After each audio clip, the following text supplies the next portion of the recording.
Bonjour et bien toujours dans notre étude des mots pour construire un monde meilleur. Alors aujourd'hui on va essayer de réfléchir à une situation qui arrive très fréquemment. En effet, nous allons tous dans notre vie rencontrer des personnes vis-à-vis desquelles nous risquons d'être jaloux.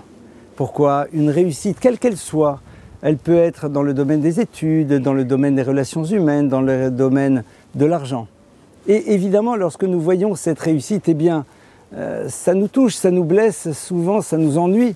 Et cette jalousie nous amène à prononcer des mots un peu offensants pour l'autre. Mais pas devant lui généralement. Non, devant des autres, on va dire « Oui, il est riche, ouais, enfin il se la joue en faisant tous ses dons à la synagogue. » Ou alors « Oh, de toute façon, lui on sait très bien que. » Pourquoi?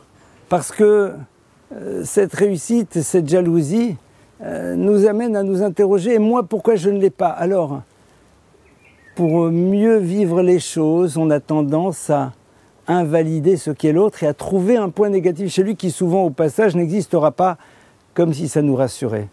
Alors qu'au fond, la Torah nous dit, pour ne pas te retrouver à dire de nouveau des paroles blessantes vis-à-vis du tiers, pour le rabaisser parce que tu es jaloux de sa réussite ou d'autre chose, eh bien, rappelle-toi, d'abord, on n'est jamais jaloux de la souffrance des autres, évidemment. Et plus que cela, on est toujours à l'aise avec leur souffrance. Par contre, être heureux de leur bonheur, c'est ce que la Torah nous propose.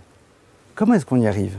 En se rappelant d'une chose, c'est que Dieu donne à chacun ce dont il a besoin. Évidemment, vous allez dire, on préférait avoir ce que l'autre a, c'est vrai.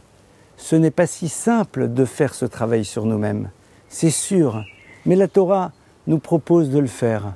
Alors déjà, commençons à ne pas chercher à amoindrir l'autre lorsque nous sommes jaloux de lui. Et puis, dans un second temps, essayons de nous réjouir de son bonheur, de l'exprimer. Et c'est en cela, en effet, où nous vivrons nous-mêmes aussi notre propre bonheur. Allez, bon courage et à très bientôt.